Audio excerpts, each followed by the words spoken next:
அருமையான சபையாருக்கு என்னுடைய வாழ்த்துதலை சொல்லிக் கொள்கிறேன். இந்த நேரத்திலும்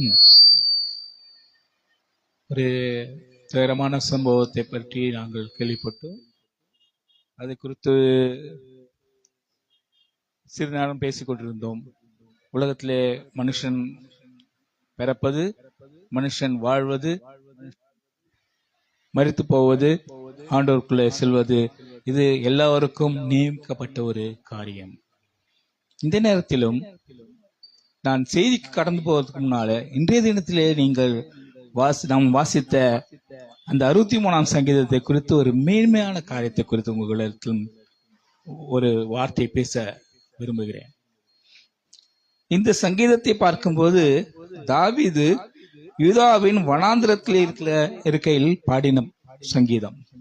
அதாவது 2 தருணத்திலே தான் தாவீது யூதாவின் வனாந்திரத்திலே இருக்கிறான். ஒன்று சவுலாலே துரத்தி விடப்படுகையிலே உயிருக்கு அஞ்சி அவன் வனாந்திரத்தில் இருக்கிறான். அடுத்தது தன் சொந்த மகனான அப்சலோனாலே துரத்தி விடப்படுகையிலே அவனுக்கு பயந்து ஓடி விடுகையிலே அவன் யூதாவின் வனாந்திரத்தில் இருக்கிறான்.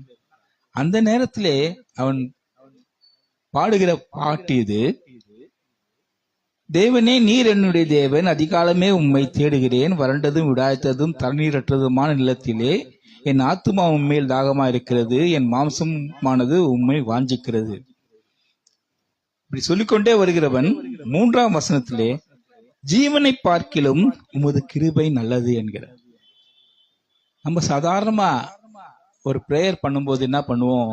ஆண்டவரே, நீர் கொடுத்த இந்த உயிருக்காக ஸ்தோத்திரம், நீர் கொடுத்த இந்த வாழ்வுக்காக ஸ்தோத்திரம், நீர் கொடுத்த இந்த குடும்பத்திற்காக ஸ்தோத்திரம், நீர் கொடுத்த இந்த வேலைக்காக ஸ்தோத்திரம், நீர் கொடுக்கிற இந்த அந்தஸ்துக்காக ஸ்தோத்திரம், இந்த வீட்டுக்காக ஸ்தோத்திரம். ஜீவனை பார்க்கிலும் உமது கிருபை நல்லது. உமது கிருபையானது நான் வாழ்கிற இந்த வாழ்க்கையை விடவும் மேன்மையானது. அதாவது என் உயிரே போனா கூட ஆண்டவரே, உமது கிருபை மட்டும். இந்த கிருபைக்காக இந்த தாவீது எவ்வளவாக போராடினான். அது மட்டும் இல்ல, ஆண்டவருக்காக வைராக்கியம் கொண்டு எவ்வளவான காரியங்களை அவன் செய்தான் என்று நாம் நிறைய வாசிக்கிறோம் வேதத்துல. முக்கியமான விஷயங்களில் பார்க்கும்போதுதான் எனக்கு ரொம்பவும் ஆச்சரியப்படுத்த விஷயங்கள் சில சங்கீதங்கள்ல உள்ளுக்குள்ள நுழைந்து பார்க்கும்போது தெரியும். ஜீவனை பார்க்கிலும் உமது கிருபை நல்லது. எவ்வளவு ஒரு முக்கியமான வார்த்தை இந்த இப்பொழுது இனிமேல்தான் இன்று நான் உங்கள் மத்தியிலே பேச நான் நினைத்த இந்த காரியங்கள் குறித்து பேச போகிறேன். அதற்கு முன்பாக ஒரு சிறிய ஜெபம் செய்வோம்.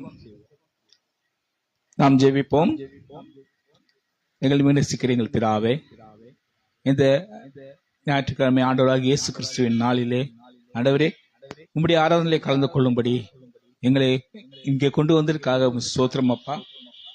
இந்த நேரத்திலும் ஆண்டவரே, எங்களுக்கு தேவை உமது சமூகம். ஆண்டவரே, உமது சமூகம் எங்களோட வராதிருந்தால் நீர் எங்களை இங்கு கொண்டு போக வேண்டாம் என்று மோசே சொன்னானே ஆண்டவரே, அதுபோல உமது சமூகம் இங்கே இல்லாவிட்டால் இந்த சபை கூடியிருந்து இந்த ஆராதனை நிறைவானதாக இருக்காது. ஆண்டவரே, நீர் எங்களோடு வாரும் அப்பா. எங்களை ஆசீர்வதியும்.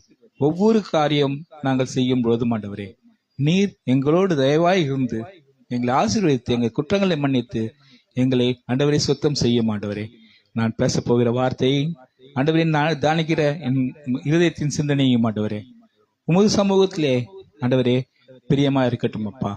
என்னை மறைத்த ஆண்டவரே உம்முடைய வசந்தங்களை இவர்களுக்கு கொண்டு செல்லும் அப்பா. ஆசீர்வதியும், காத்துக்கொள்ளும், பலப்படுத்தும், எடுத்தும் துதிகான மகிமை யாவற்றும் உமக்கே எடுக்கணும்ப்பா. மீட்பராம் இயேசு நாமத்தில் ஜெபங்களும் பசுமுள்ள பிதாவே, ஆமென். பிரியமானவர்களே, கர்த்தருக்கு பிரியமானவர்களே, இங்கே மகள் சொல்லுவார் எப்பவும் நிறைய கூட்டம் வந்திருப்பார்கள் என்று. இன்றைக்கும் நிறைய பேர் வந்திருக்கிறீர்கள்.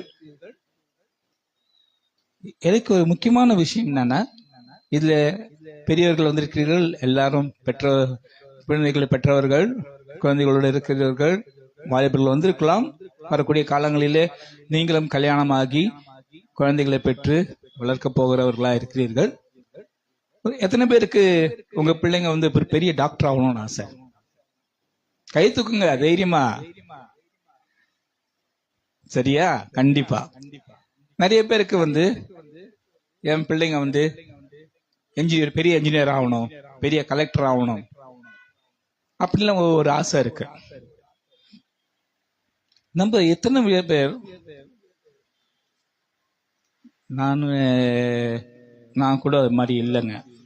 என் பிள்ளைங்க வந்து பெரிய போதகர் ஆகணும், ஆண்டவருடைய சாட்சியாக இருக்கணும் அப்படின்னு எத்தனை பேர் நம்ம நினைக்கிறோம்? சோத்திரம் சிஸ்டர், நல்லது. அதாவது இது ஒரு அன்னாள் நினைத்த அந்த ஒரு எண்ணத்தை போன்ற ஒரு எண்ணம். அவளுக்கு தேவை ஒரு குழந்தை. ஏன்னா அவளுக்கு குழந்தை இல்ல, அவளோட புருஷனுடைய இன்னொரு பொண்டாட்டிக்கு நிறைய குழந்தைங்க இருக்கு. புருஷனுக்கு ரொம்ப பிரியமானவ இவதான், ரேச்சல் மாதிரி. இவதான் வந்து புருஷனுக்கு பிரியமானவ. ஆனா இவளுக்கு குழந்தை இல்ல.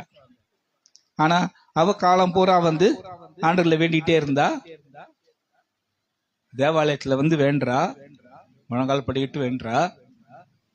அவ வேண்டதை பார்த்து ஏலி பாக்குறாப்புல பார்த்துட்டு இவ குடிச்சிட்டு வந்து உளறாளோ அப்படின்னு நினைக்கிறான். ஆனா உண்மை அது இல்ல. அவ தன் இருதயத்தையே ஊற்றி விடுகிறாள். அங்க வந்து ஆண்டவர் ஆசீர்வதித்தார். அவ நன்றியை பாருங்க. நான் கஷ்டப்பட்டேன். எதுக்கு கஷ்டப்பட்டேன்? குழந்தை இல்லைன்றது. ஆண்டவர் கொடுத்தார். ஆனா இந்த குழந்தை ஆண்டவர் கொடுத்தார். அதுக்கப்புறம் அவருக்கு பிள்ளைகள் பிறந்தார்கள். அதை பற்றி அவங்கள பற்றி எல்லாம் எந்த ஒரு விஷயமும் வேதத்துல குறிப்பிடப்படவில்லை. ஆனால் சாமுவேலை பத்தி வேதத்துல 2 புஸ்தகங்களில் மட்டுமல்ல, நிறைய காரியங்களிலே கிறிஸ்துவர் கூட சொல்லுகிறார். சாமுவேலை பற்றி, அவருடைய ஊழியத்தை பற்றி, அவருடைய காரியங்களை பற்றி. இல்லை, முக்கியமானது என்னதுவென்றால்,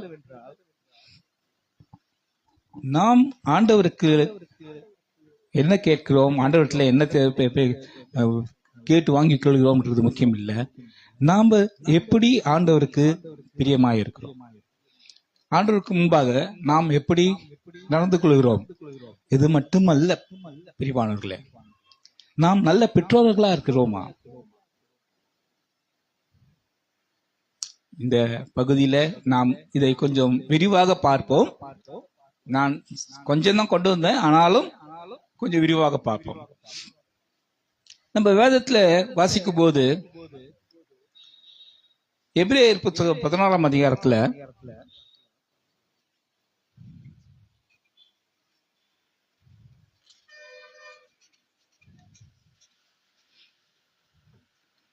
அது 4ஆம் வசனம் வாசிக்கும் போது, விசுவாசத்தினாலே ஆபேல் காயினுடைய பலியிலும் மேன்மையான பலியை தேவனுக்கு செலுத்தினான், அதனாலே அவன் நீதிமான் என்று சாட்சி பெற்றான்.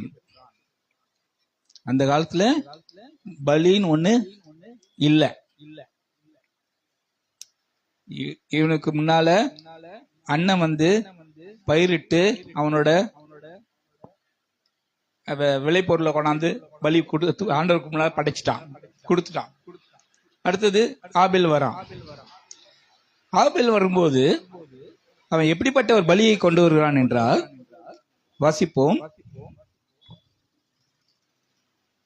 ஆதியாகமம்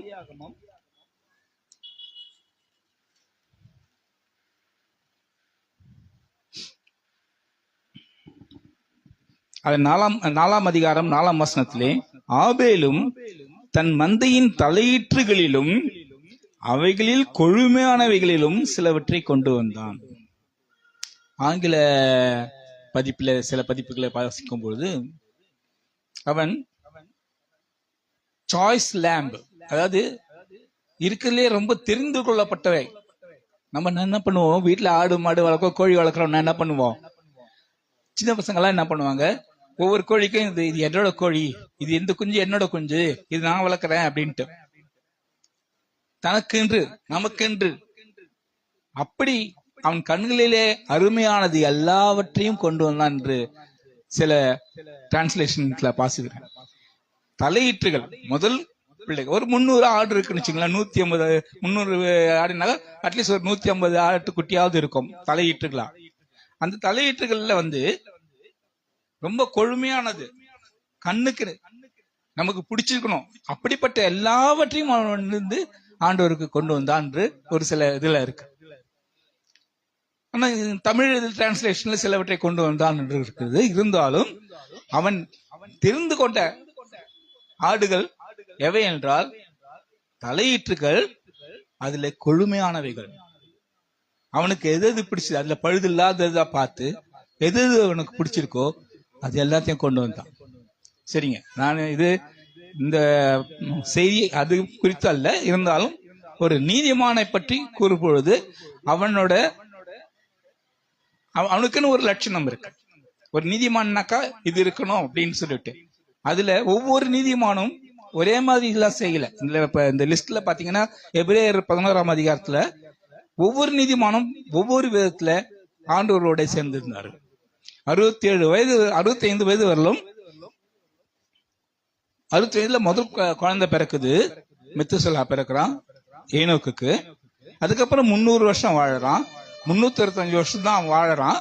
ஆனா இறந்துடல. அவன் தேவனுக்கு பிரியமானவனா காணப்பட்டபடியால் தேவன் எடுத்துக்கொண்டார். தேவன், நீ இறந்து என்கிட்ட வராத, நீ அப்படியே என் கூட வா, நான் கூட வச்சுக்கிறேன் அப்படின்னு சொல்லிட்டு ஆண்டவர் தேவன் அவரை கூட்டிக் கொண்டு போய்விட்டார். புரியுதுங்களா? இது ஒரு நீதிமான். அடுத்த நீதிமான் என்று பார்த்தால் நம்ம நோவாவை சொல்லுவோம். நோவா வந்து 100 வருஷம் ஆண்டவருக்காக ஊழியம் பண்றான்னு சொல்லிட்டு கொடுத்திருக்கு. அவனோட 500ஆவது வருஷத்துல இருந்து 600ஆவது வயசு வரல வந்து அவன் ஆண்டவருடைய ஊழியத்துக்காக ஊழியம் செஞ்சான். அதே நேரத்துல அந்த கப்பலை கட்டினா 600ஆவது வயசுல வந்து பிரளயம் வந்தது. அவனும் அவன் வீட்டாரும் காக்கப்பட்டார்கள் என்று வேதம் வாசிக்க. அடுத்தது நம்ம பெரிய ஆளா பார்க்கும்போது ஆபிரகாம் குறித்து மத்தேயு 15ஆம் அதிகாரத்துல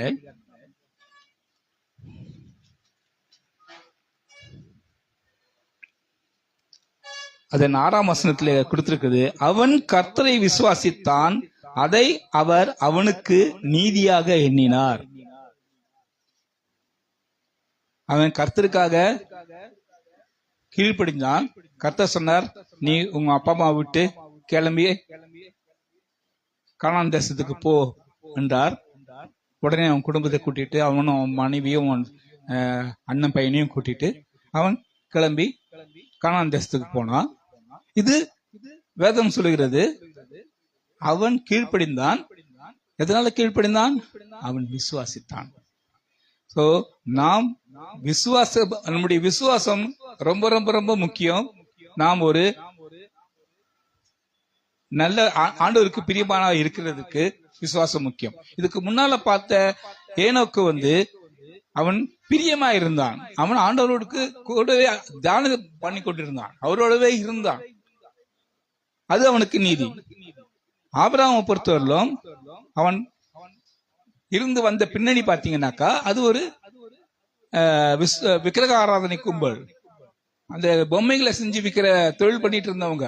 அங்க இருந்து ஆண்டவர் கூப்பிடுறாரு, நீ கிளம்பி வா அப்படின்னு கூட்டப்போ உடனே விசுவாசித்து கிளம்பி வரான்.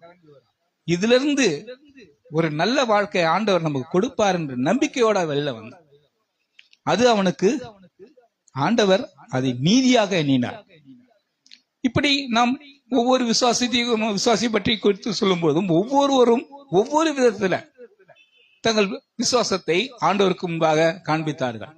ஆனால் ஒவ்வொருத்தருக்கும் ஆண்டவர் அவர்களுக்குரிய விசுவாசத்துக்குரிய ஆசீர்வாதங்களை கொடுத்தார். அந்த 11ஆம் அதிகாரம் கடைசியில பாத்தீங்கன்னாக்கா, நம்மை இல்லாமல் அவர்கள் பூர்ணராகாதபடிக்கு நமக்காக விசேஷமாக அவங்க வெயிட் பண்ணிட்டு இருக்காங்க. அவங்க இன்னும் அந்த நித்திய ஜீவனுக்கு அந்த உள்ள அவங்க போகல, இன்னும் நமக்காக காத்து கொண்டிருக்கிறார்கள் என்று வேதம் சொல்லுகிறது. நான் சொல்லல, வேதம் சொல்லுகிறது. சரி, இப்பொழுது இந்த நாளிலே நான் பேச விருப்பப்பட்டது இதெல்லாம் இல்லை. முக்கியமான விஷயம், நாம நல்ல பெற்றோரா இருக்கிறோமா? இதுதான் முக்கியமான விஷயம். நம்ம வாசிப்போம்.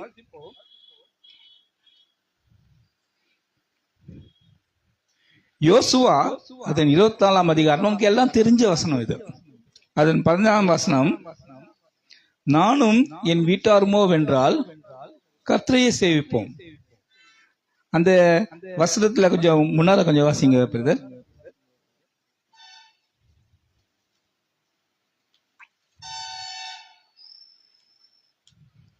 யாராவது வாசிக்கிறீங்களா? யோவான் 24ஆம் அதிகாரம் 15ஆம் வசனம்.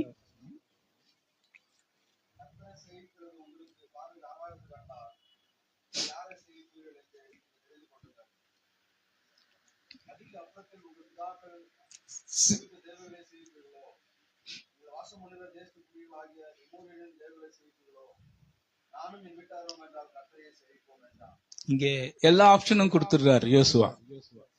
இப்போதைக்கு நம்ம எல்லாரும் வந்து செட்டில் ஆயிட்டோம். இந்த ஊர்ல வந்து செட்டில் ஆயிடுச்சு. சுத்தி முத்தியும் பார்த்தாக்கா ஒவ்வொருத்தரும் ஒவ்வொரு தேவனை கொண்டாடுறாங்க. எல்லாரும் ஒட்டுமொத்தமா தேவனை கொண்டாடல. நம்ம குரூப் கொண்டிதான், இந்த இஸ்ரவேல் குடும்பத்தாருக்கு மட்டும்தான் தேவன் கொண்டாடக்கூடிய இந்த சந்தர்ப்பம் இருக்கிறது. மற்றவர்கள்லாம் அவர்களுடைய தேவனை கொண்டாடி கொள்கிறார்கள். இந்த நேரத்துல நீங்க முடிவு பண்ணுங்க, நம்ம தேவனை கொண்டாட போறோமா இல்ல மற்றவங்களை கொண்டாட போறோமா? நம்மளை காப்பாற்றி கொண்டு வந்து இவ்வளவு நாளாக 40 வருஷமாக நம்மள வனாந்தரத்துல சுற்றி திரிந்த பொழுது நம்மளை ஆசீர்வதித்து நம்முடைய உடை அழுக்கப்படாமல் கால்கள் தேயாமல் சுகபத்திரமாக கொண்டு வந்த அற்புதங்களையும் ஆச்சரியமான விஷயங்களையும் செய்து முடித்த ஆண்டவரை தேவனை துதிக்க போறோமா? இல்லை, நம்மளை காப்பாற்ற கூடாத முடியாத விழுந்து போன இத்தனை ஜனங்களையும் காப்பாற்ற முடியாமல் போன அந்த தேவர்களை கொண்டாட துதிக்க போறோமா? நாம முடிவு பண்ணிக்கணும் அப்படின்னு சொல்றாரு யோசுவா. நானும் என் வீட்டாருமோ என்றால் கர்த்தரையே சேவிப்போம். அப்பவும் நமக்கு முக்கியமான ஒரு விஷயம் என்னன்னாக்கா, முதலாவது தேவனுடைய ராஜ்யத்தையும் அவர் நீதியும் தேடுங்கள், மற்றவை எல்லாம் அப்புறம் கொடுக்கப்படும். நம்ம சின்ன வயசுல எல்லாம், நீங்க உங்களுக்கு எப்படி எந்த அளவுக்கு தெரியல, நாங்க சின்ன வயசுல எல்லாம் வந்து மாசம் ஆனாக்கா வீட்டுக்கு தேவையான பொருள், பருப்பு, எண்ணெய், இது எல்லாத்தையும் மொத்தமா போய் வாங்கிட்டு வருவோம். ஒரு 100 ரூபாய் கிட்டத்தட்ட, அப்போ நான் சொல்றது 65, 67 ஒரு 80 ரூபாயில இருந்து 100 ரூபாய்க்குள்ள ஆகும் ஒரு இது. இப்பெல்லாம் வந்து 1000, 10, 5000 கொடுத்தா கூட அவ்வளவு பொருள் கொண்டு வர முடியாது. அவ வாங்கிட்டு வருவோம். முடிச்சுட்டு எல்லாம் கட்டி முடிச்ச பிறகு ஒரு பொட்டலம் கட்டி கொடுப்பான். என்ன பொட்டலம்? இந்த உடைச்சக்கல்ல, கல்கண்டு, அந்த வேர்க்கடல, இது எல்லாத்தையும் போட்டு பொட்டலம் கட்டி அது கூட சேர்த்து கொடுப்பான். அது ஒரு கிஃப்ட் மாதிரி. முதலாவது நமக்கு தேவை எதுங்க? 100 ரூபாய்க்கு வாங்கணுமே அந்த பொருள் தான். இது கூட கொடுக்கப்படுறது. முதலாவது தேவனுடைய ராஜ்யத்தையும் அவர் நீதியும் தேடுங்கள். இதெல்லாம் வந்து எக்ஸ்ட்ரா. இந்த வாழ்க்கை வாழ்றது, இந்த போடுற ஷர்ட்டு, இந்த சம்பளம், இந்த வாடகை, இது நம்ம இருக்கிற அந்தஸ்து, நம்ம இருக்கிற கஷ்டங்கள் நஷ்டங்கள் எல்லாமே வந்து கூட வந்து சேர்ந்தது. கஷ்டங்கள் நஷ்டங்கள் நம்மளாவே வந்து சிலவற்றினுடைய சூழ்நிலைகள். ஆனாலும் இந்த உலகத்துல கஷ்டப்படுறவர்களுக்கு ஆண்டவர் நல்ல பங்கை வைத்திருக்கிறார் என்று இந்த லாசரு கதையிலே சொல்லியிருக்கிறார். நீ வாழ்ந்த பொழுது நீ நல்ல நன்மையை கண்டாய், நீ மேல வந்த போது அவங்க ரொம்ப கஷ்டப்பட்டான், அந்த இடத்துல இருந்தான், ரொம்ப துக்கத்துல இருந்தான். எப்ப அவன் மேல வந்த பிறகு அவன் நல்லதை அனுபவிக்கணும் இல்லையா அப்படின்னு. அது அப்படிப்பட்ட எல்லாமே வந்து எல்லாத்துக்கும் ஆண்டவர் ஒரு ரெமெடி வச்சிருக்காரு. நம்ம இந்த உலகத்துல நம்ம வாழறது, நல்லா வாழறதுக்கு நம்ம நினைச்சிட்டு இருக்கோம், நம்ம பிரயாசம், நம்ம கஷ்டப்பட்டு வேலை செஞ்சோம், நம்ம நல்லா படிச்சோம், நம்மள அப்பா அம்மா நல்லா வளர்த்த வச்சாங்க, எங்க அப்பா நல்லா சொத்து வச்சுட்டு போனாரு. நீங்க நல்லா இருக்கிறதுக்கு ஆண்டவர் வச்சிருக்க காரணம், உங்களை பார்த்து இந்த உலகத்துல இருக்கவங்க, ஆண்டவர் பிரியமா இருக்க ஜனங்கள், இவங்க ஆண்டவருக்கு தேடுற ஜனங்கள், அதனால் ஆண்டவர் அவர்களை நல்லா வைத்திருக்கார் என்று மற்றவர்களும் விரும்பி ஆண்டவர்கிட்ட வருவதற்காக உங்களை மேன்மைப்படுத்தியிருக்கார் என்பதை தெரிந்து கொள்ளுங்க. நம்ம கஷ்டப்பட்டாலும் சரி, நம்ம வந்து ஆண்டவரை மென்மேலும் தேடணும்னாக்கா ஆண்டவர் இந்த உலகத்துக்குரிய காரியங்களுக்காக அல்ல, வாசிப்போம்.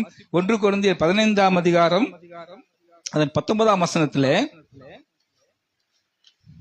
ஏதாவது சத்தமா வாசிங்க. இது முக்கியமான கீவேர்ட். வாசிங்க.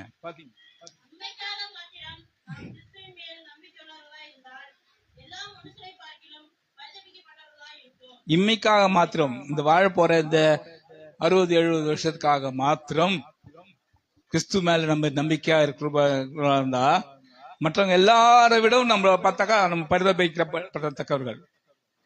ஆண்டவர்கள் முதற்கொண்டு அப்போஸ்தலர்கள் எல்லாருமே அப்படி பார்ப்பாங்க. ஐயோ பாவம், என்னங்க ஐயோ பாவம், இவங்க இந்த உலகத்துல வாழ்றதுக்காக தான் கிறிஸ்துவ பட்டிருக்காங்களா? இந்த உலகத்துல வாழ்றதுக்காக தான் கிறிஸ்துவ தேடினாங்களா? இல்லைங்க, நமக்காக வைக்கப்பட்டிருக்குது ஒரு பெரிய விஷயம். புரியுதுங்களா? இப்போ இன்னும் நான் இந்த நாளுக்குரிய சப்ஜெக்டுக்கே வரல, வருவோம். வாசிப்போம். அப்போஸ்தலர் 16ஆம் அதிகாரம் அது 29 இருந்து நான் வாசிக்கிறேன். ஏன்னா அது கொஞ்சம் பெரிய வசனம். இந்த காரியங்கள் குறித்து உங்களுக்கு எல்லாரும் தெரியும். அத்திரை பட்டத்துல பவுல் பிரசங்கித்த போது எல்லாரும் சேர்ந்து அவனை பிடிச்சு கொண்டு போய் ஜெயில போட்டுட்டாங்க. ஜெயில் அதிகாரிகளை கொடுத்துட்டாங்க. இவங்க தப்பிச்சு போயிடுவாங்க, இவங்க மாயக்காரங்க அப்படின்னு சொன்ன உடனே நல்லா அடிச்சு சங்கிலியில கட்டி அங்க வச்சுட்டாங்க. ஆண்டவர் ஒரு பெரிய நிலநடுக்கத்து மாதிரி ஒரு காரியத்தை உண்டு பண்ணினார். சங்கிலிகள் எல்லாம் அறுந்து விழுந்துடுச்சு. இதெல்லாம் நமக்கு தெரியும். அந்த நேரத்துல அந்த சிறைச்சாலை அதிகாரி வந்து தன்னை ஐயோ இவங்க ஓடி போயிட்டாங்கன்னாக்கா மக்கள் வந்து நமக்கு எதிராக ஆயிடுவாங்களேன்னு சொல்லிட்டு தன்னை குத்தி கொள்வதற்காக கத்தியை கூட தூக்கிட்டான். அப்போ பவுலும் சீலாவும் சொல்றாங்க, இல்ல இல்ல நீ உன்னை குத்தி கொள்ளாத, நாங்க எங்கேயும் போல, ஓடி போகல, நாங்க இங்கதான் இருக்கோம்னு சொல்லிட்டு. அப்பதான் அவன் உணர்றான் இவங்க ஓடி போல, ஆனா இவங்களை காப்பாத்துறதுக்கு தேவன் ஆள் அனுப்பியிருக்கார், ஆண்டவர் ஆள் அனுப்பியிருக்கார்.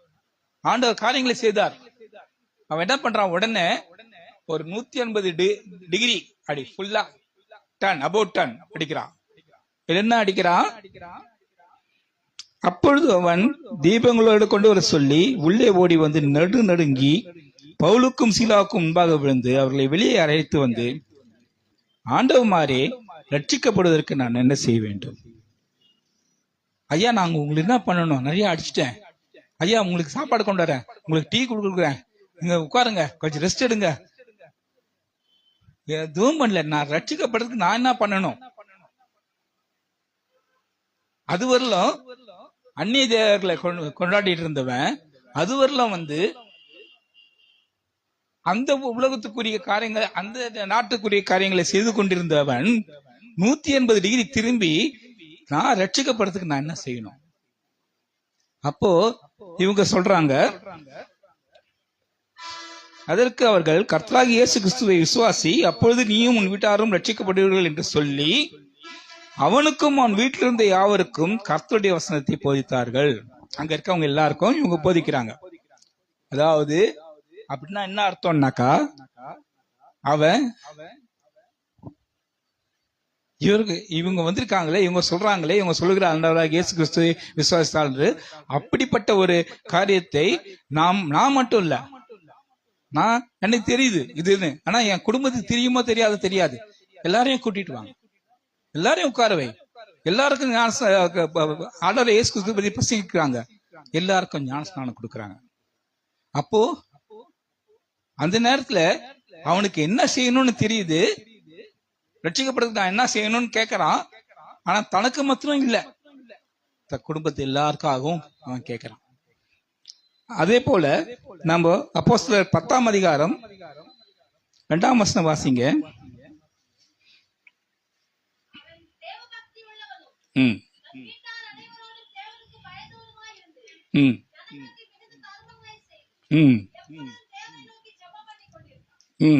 பத்தாம் அதிகாரம் 24ஆம் வசனம் வாசிங்க.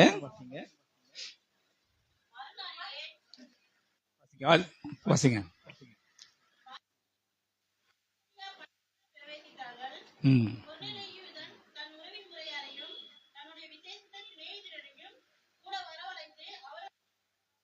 இங்கே அவன் மாத்திரம் இல்ல, அவன் குடும்பம் மாத்திரம் இல்ல, அவன் சிநேகிதர்கள், ஒருவன் முறையார்கள் எல்லாரையும் கூட்டிட்டு வந்து காத்துட்டு இருக்கான். அவன் முதலே அவன் யாரு? நூற்றுக்கு அதிபதி. இதே மாதிரி ஒரு நூற்றுக்கு அதிபதியை நம்ம மத்தேயு 8ஆம் அதிகாரம் நினைக்கிறேன், அந்த எவ்வீரு வீட்டுக்கு ஆண்டவர் போகும்போது ஒரு நூற்றுக்கு அதிபதி வந்து முன்னால் நிக்கிறான். அவன் என்ன சொல்றான் ஆண்டவர்கிட்ட? ஒரு என்னை வா என்றால் வருகிறான், ஒரு என்னை போ என்றால் போகிறான். இது செய்யினா செய்யறான், இது செய்யாதுன்னா செய்யாம இருக்கான். அப்படின்னா நூற்றுக்கு அதிபதிக்கு அவ்வளவு அதிகாரங்கள் உண்டு. அந்த நூற்றுக்கு அதிபதி இந்த கொர்நேலியுக்கு ஆண்டவர் ஆள் அனுப்பி நீங்க போய் பேதுருவை வரவழைன்ற பொழுது இவனுடைய அதிகாரத்துக்கு உட்பட்ட சேவகரையும் சேர்த்து அனுப்புறான். அப்படிப்பட்ட ஒரு அதிகாரத்துல இருக்கவன் அவன் வந்து தான் மாத்திரம் அந்த ரட்சிப்பை பெற்றுக்கொள்ள விரும்பல, எல்லாரும் இனத்தார், ஜனத்தார், ஃப்ரெண்ட்ஸ் எல்லாரையும் கூட்டிட்டு வந்து உட்கார வச்சுட்டு ஆண்டவருடைய வசனங்களை கேட்க வைக்கிறான். இதுல ஒரு முக்கியமான ஒரு விஷயம் உண்டு. பாத்தீங்கன்னாக்கா ஆண்டவர் சொல்றாரு, மார்க்கு சுவிசேஷம் அதன் 16ஆம் அதிகாரம் நினைக்கிறேன், யாராவது எடுத்தாங்க பசங்க.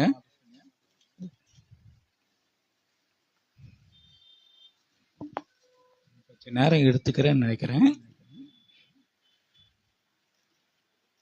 16 நினைக்கிறேன். நம்ம யூஸ்வலா அந்த இது உலகம் எங்கும் போங்கள்.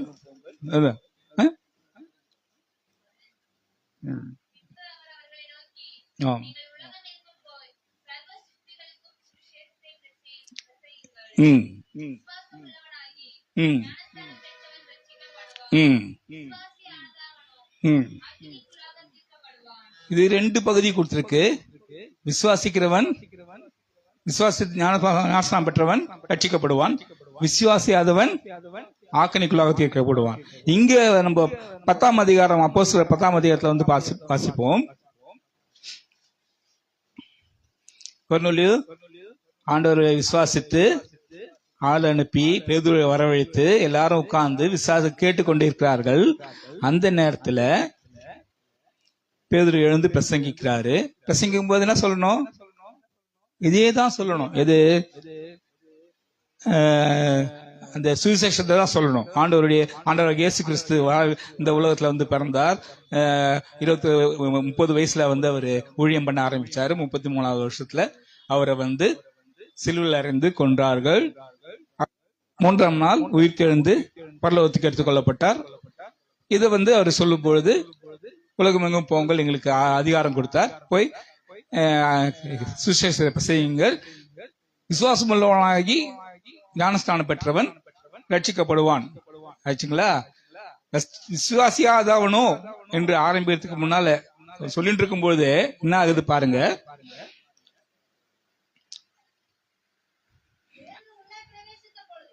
இல்ல அங்க படிக்காதீங்க, நீங்க 10ஆம் அதிகாரம் அதன் 43ஆம் வசனம்.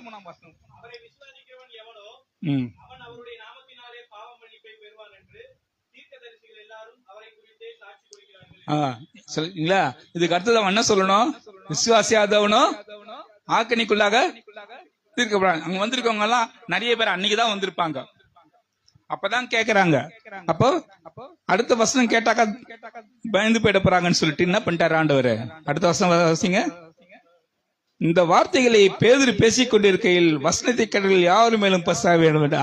அடுத்த வசனம் சொல்லாத, எல்லாருக்கும் பஸ்தாவி கொடுத்துரு. என்ன இவன் புறஜாதியார், இவனை முதல்ல அவனை கிறிஸ்துக்குள்ள கொண்டதுட்டோம்னாக்கா அப்போ இனிமேல் புறஜாதியார் இஸ்ரவேல் பாகுபாடே கிடையாது, எல்லாருக்கும் வந்து சுவிசேஷம் பிரசங்கிக்கப்படும். இந்த நேரத்துல போயிட்டு ஒரு இடரல் உண்டாக்க கூடாதுன்னு சொல்லிட்டு ஆண்டவர் எல்லாருக்கும் இது கொடுத்துட்டார். ஆண்டவர் எவ்வளவு ஞானத்துல வழி நடத்திருக்கிறார். பேதுருக்குன்னா ஒரு தயக்கத்தோட தான் போறான். நம்ம சொல்லலாமா வேணாமா? முதல்ல இங்க நம்ம ஆளுங்களே ஒத்துக்க மாட்டான். யாரு? அப்போஸ்தலர்களே ஒத்துக்க மாட்டாங்க. இங்க புறஜாதிகளை இப்படி போவேன் கிளம்பும் போது இவனே ரெடி இல்ல. ஆண்டவர் ஒரு துப்பட்டியை கொண்டாடுறாரு, அதுல ஆடு மாடு கோழி பறக்கிறதெல்லாம் இருக்குது, எடுத்து புசின்றாரு. ஆனா இவன் வந்து நான் தீட்டானதெல்லாம் புசிச்சதில்லைன்னு, நான் பரிசுத்தம் பண்ணது நீ தீட்டாக என்ன அதுன்றாரு. அந்த அப்படியும் அவனுக்குள்ள உள்ள தயக்கத்தோட தான் போறான். கூட 4 பேர் கூட கூட்டு போறான். அங்க போன பிறகு பிரசங்கிக்கிறான். ஆண்டவர் சொன்ன வார்த்தைகள் தான் சொல்லிட்டு இருக்கான். அது சொல்லினே இருக்கும்போது இவன் அடுத்தது என்ன சொல்ல போறான்னு தெரியும் ஆண்டவருக்கு. விசுவாசியாதவனோன்னு ஒரு சொல்றதுக்கு முன்னால விசுவாசிக்கிறவன் இதுதான் அனுபவிப்பான்னு சொல்லும் பொழுது ஆண்டவர் பரிசுத்தாவியை கொடுத்துட்டார். ஆண்டவர் எந்த நேரத்துல நமக்கு என்ன செய்யும் என்று அவர் அறிந்திருக்கிறார். நமக்கு இன்ன தேவை என்று அவருக்கு தெரியும். நம் வாயிலிருந்து வார்த்தையை புறவாதற்கு முன்னால அதையும் தாண்டி ஆண்டவர் இயேசு கிறிஸ்து என்ன சொல்றாரு, கேளுங்கள் அப்பொழுது கொடுக்கப்படும். நம்ம கேட்கறதுக்கு முன்னாலே அவருக்கு தெரியும். ஆனா அவர் என்ன கேட்கணும்னு சொல்லியிருக்காரு. லூக்கால பாத்தீங்கன்னாக்கா கேட்கிறதுக்கு நம்ம கேட்கறதுக்கு பரிசுத்தாவியை கொடுக்குவாருப்பாரா, அப்ப நம்ம என்ன கேட்கணும், பரிசுத்தாவியை தான் கேட்கணும். பலன் தகும்படி கேட்கணும். ஆண்டவரே எங்களுக்கு பலன் தாரும், இந்த தாங்கக்கூடிய சக்தியை கொடுக்கக்கூடிய அந்த பரிசுத்தாவி எங்களுக்கு வரத்து தாரும், அப்படிதான் கேட்கணும். நம்ம வந்து ஆண்டவரே எனக்கு வீடு வேணும், எனக்கு இது வேணும் இல்ல. நம்ம ஆண்டவர்கிட்ட ஆண்டவருக்கு பிரியமானபடிதான் நடந்தாதான் நமக்கு எல்லாம் கிடைக்கும். அது தெரிஞ்சுக்கணும். அடுத்தது அடுத்த வசனம், இது 2 பேரை பார்த்துட்டோம், யோசுவா பார்த்துட்டோம். இப்போ நம்ம பார்க்க வேண்டியது ஒரு முக்கியமான ஆளு, யோபு 1ஆம் அதிகாரம் 6ஆம் 7ஆம் 8ஆம் வசனம்.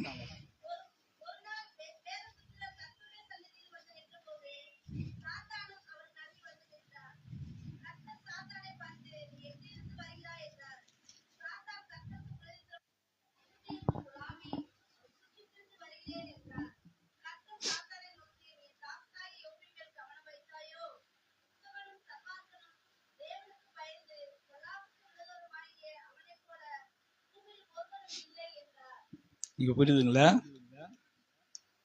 இந்த யோபுவை குறித்து தேவன் நற்சாட்சி கொடுக்கிறார்.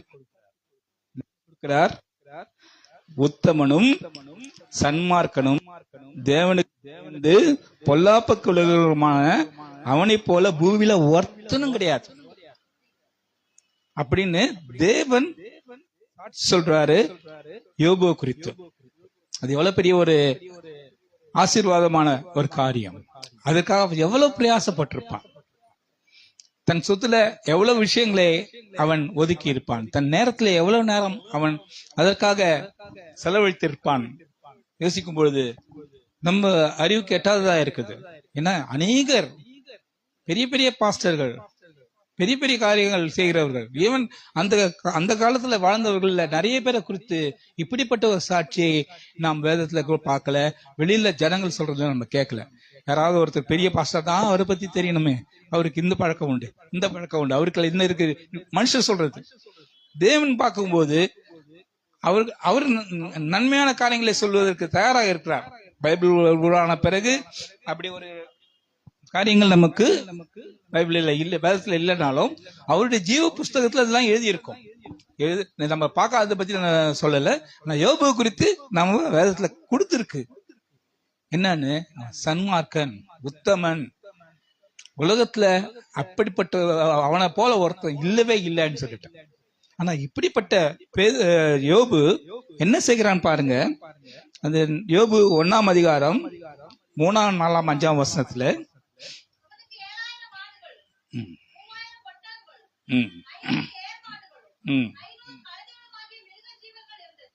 இருந்தது பற்றி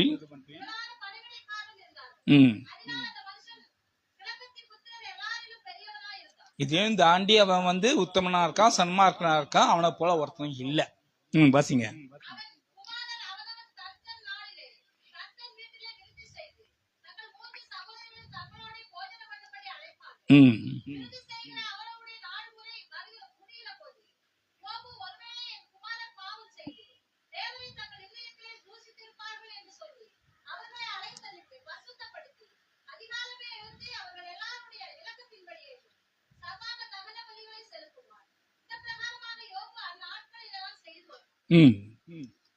எப்படிப்பட்ட ஒரு தகப்பன். ரொம்ப நல்ல தகப்பன் இல்லையா? ஒத்துக்கிறீங்களா? ம், தான் நல்லவனா இருக்கான்.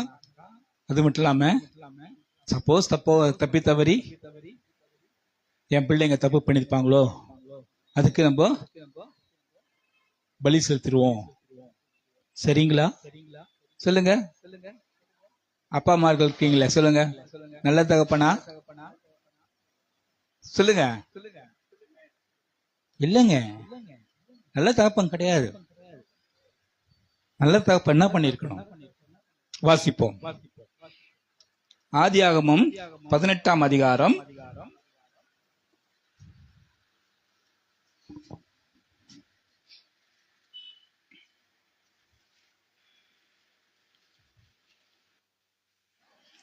19ஆம் வசனங்களை வாசியுங்கள்.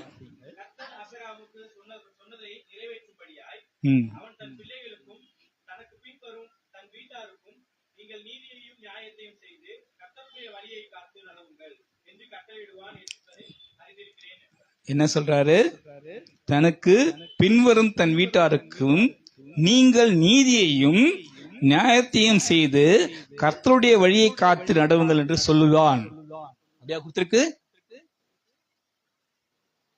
இல்ல, அவங்களுக்கு அட்வைஸ் பண்ணுவான். அப்படியா சொல்லிருக்கு? வாசிங்க என்ன கொடுத்திருக்குன்னு. கட்டளையிடுவான். உங்க பிள்ளைங்களுக்கு கர்த்தருடைய வழிகளில் நடவுங்கள் என்று கட்டளையிட வேண்டும். ஐயோ, என் பிள்ளை தப்பு பண்ணிட்டு இருப்பான், அவனுக்கு நான் போய் பலி செலுத்துருவோம், அவனுக்கு போய் ஃபைன் கட்டிடுவோம், அவன் ரோட்ல சண்டை போட்டு ஜெயில போயிருக்கான், அவனுக்கு போய் பணம் கட்டிட்டு வருவோம். அது இல்லைங்க தகப்பனுடைய வேலை. கர்த்தருடைய வழியை நடவுங்கள், கர்த்தருக்கு வழியை நீங்கள் பின்பற்றுங்கள், அவருக்கு பயந்திருங்கள், நியாயத்தை செய்யுங்கள், கர்த்தருடைய வழி காத்து நடவுங்கள் என்று கட்டளையிடுவான். அப்படிப்பட்ட ஒரு கட்டளையிடுவர்களாக நாம் காணப்பட வேண்டும். பிரியமானவர்களே, நாம என் பிள்ளைங்க டாக்டர் ஆகணும், என் பிள்ளைங்க மந்திரி பெரிய ஐஏஎஸ் ஆபீசர் ஆகணும், அது உங்களுக்கு கொடுக்கப்பட்ட காரியங்கள். முதலாவது தேவனுடைய ராஜ்யத்தையும் ஒரு நீதியும் தேடுங்கள். நீங்கள் செய்ய வேண்டியது கர்த்தருடைய வழியில பிள்ளைகள் நடத்துங்கள். ஆண்டவர் அவர்களை உயர்த்துவார், அவர்கள் செல்ல வேண்டிய பாதைகளை அவர்கள் நடத்துவார். நான் அடிக்கடி என் பிள்ளைங்களை சொல்லுவது, என் பிள்ளைங்களை நம்ம இது பண்ணும்போது அவங்க கொஞ்சம் நல்ல மாதிரி வரும்போது நான் என்ன சொல்லுவேன்னாக்கா, மத்தேயு எழுதின சுவிசேஷம் 5ஆம் அதிகாரம் அதன் 16ஆம் வசனத்தை சொல்லுவேன். மத்தேயு நற்கிரியைகளை கண்டு பரலோகத்தில் இருக்கிற உங்கள் பிதாவை மகிமைப்படுத்தும்படி உங்கள் வெளிச்சம் மனுஷருக்கு முன்பாக உங்க வெளிச்சம் பிரகாசிக்கப்படும்போது யாருடைய நாமம் மகிமைப்பட வேண்டும்? பிதாவாகிய தேவனுடைய நாமம் மகிமைப்பட வேண்டும். உங்களுடைய நாமம் அல்ல, உங்கள் பிதாவோட நாமம் மகிமைப்பட வேண்டும். எப்போ? நீங்க பிரகாசிக்கும் போது. உங்களை பிரகாசிக்க வைக்க அவர் வல்லவராய் இருக்கிறார். நீங்கள் உங்கள் பிள்ளைகளுக்கு சொல்லி தர வேண்டியது கர்த்தருக்கு பயந்து அவர் கட்டளைகளை பின்பற்றி அவர் வழியில நடவுங்கள் என்று உங்கள் பிள்ளைகளுக்கு நீங்கள் கட்டளையிட வேண்டும். கட்டளையிடுவர்களாக காணப்பட வேண்டும். அப்பொழுதுதான் நீங்கள் நல்ல பெற்றோர்களா இருப்பீர்கள். நல்ல ஒரு விசுவாசியாக இருக்கிறது, நல்ல ஒரு நீதிமானா இருக்கிறதுக்கு நிறைய பேர் வேதத்துல இருக்காங்க. ஒரு நீதிமான், இன்னொரு நீதிமான குறித்து சொல்றேன். ஏனோக்கை பற்றி நான் சொன்னேன். இப்போ அந்த ஏனோக்கோட காரியங்களை பார்க்கும்போது, ஏனோக்குக்கு 65வது வயதுல ஒரு பையன் பிறக்கிறான். பேரு மெத்துசலா. அவன் ரெக்கார்ட் புக்ல இருக்கான். 969 வருஷம் வாழ்ந்தவன். உலகத்திலேயே அதிகம் வாழ்ந்தவன் வேதத்தின்படி மெத்துசலா தான். ஆனால் நாட்களை கணக்கிட்டு பார்க்கும் பொழுது நோவா பிறந்து 500 வயதுக்கு பிறகு அவன் பிரசங்கிக்கிறான். 100 வருஷம் தேவ ஊழியங்களை செய்கிறான். 100 வருஷமாக இது கட்டுறான், அது கப்பலை கட்டுறான். அந்த 600வது வருஷம் பிரளயம் வந்தப்போ மெத்துசலாவும் இறந்து போயிடும். அப்போ மெத்துசலா ஒரு நல்ல ஜீவியத்தை வாழ்ந்ததுக்கு நம்ம கிட்ட ரெக்கார்டு இல்ல. மெத்துசலாவோட அப்பா யாரு? ஏனோக்கு.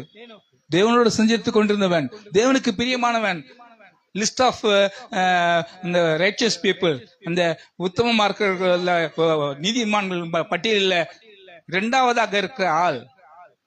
அவன் ஒரு நல்ல தகப்பனாக இல்லாதனால பிள்ளை நல்ல பெயரோட வேதத்துல இல்ல. ஆனா ஒரு ரெக்கார்டு இருக்கு, அவன் தான் நிறைய வருஷம் வாழ்ந்தவன் என்று. ஆனா பிரளயம் வந்தப்போ அவனும் மரித்து போனான்றபடிதான் கணக்கு சொல்கிறது.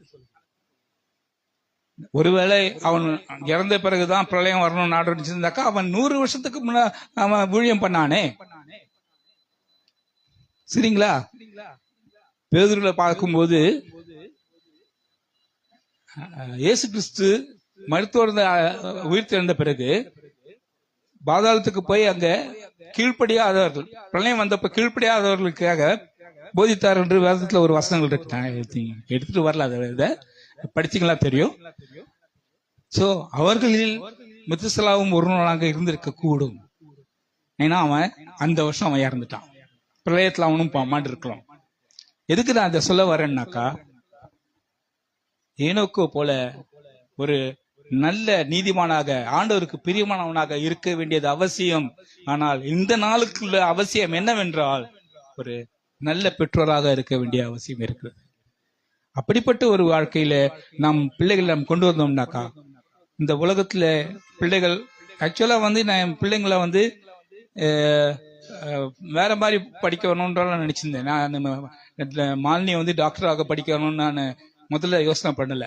அவங்க ஸ்கூல் முடிச்ச உடனே கூட நான் கேட்டேன், நீங்க ஒரு இன்ஜினியரா போனோம்னா கூட நான் ஒரு 5 லட்சம் 10 லட்சம் கூட கொடுத்து ஒரு நல்ல காலேஜ்ல அவனுக்கு இன்ஜினியரிங் இல்லப்பா, நான் டாக்டருக்கு படிக்கணும் அப்படின்னு விருப்பப்பட்டப்போ பிரயாசங்கள் எங்களோட முடிந்தது தாண்டி நாங்க பிள்ளைகள் விருப்பப்பட்டதை செஞ்சோமே ஒழிய, சின்ன வயசுல இருந்தே நாங்க சொல்லி கொடுத்து வளர்த்துடலாம், ஆண்டவருக்கு பயப்படுங்க, நன்மை செய்யுங்க அப்படின்னு சொல்லிட்டு. நான் சர்ச்சில் வெளில வரும்போது, பெருமைக்காக சொல்லல, வெளில வரும்போது யாராவது ஏழைகள் இருந்தா கேட்டிருந்தாங்கன்னாக்கா பாக்கெட்ல இருந்து எடுத்து கொடுக்கணும்னு ஆசைப்படும் போது கூட பிள்ளைகளுக்கு கையில கொடுப்பேன். பிள்ளைங்களுக்கு அந்த பழக்கம் வரணும்ன்றதுக்காக. ஒவ்வொரு சின்ன சின்ன விஷயங்கள்ல நீங்க பிள்ளைங்களை வழிநடத்துங்க. ஆனா ஆண்டவருக்கு பயந்து அவருடைய கட்டளையின்படி நடக்க நீங்கள் பிள்ளைகளுக்கு கட்டளையிடுங்கள், மற்றவரை தேவன் பார்த்துக் கொள்வார்.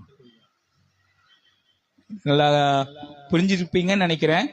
கொஞ்சம் கஷ்டமான விஷயங்கள் தான் நான் சொல்லியிருக்கேன். ஆண்டவர் உங்களை வழிநடத்துவார். நன்றி.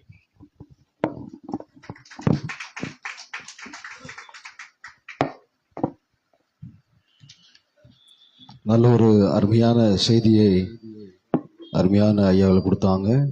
கர்த்தர் அவரை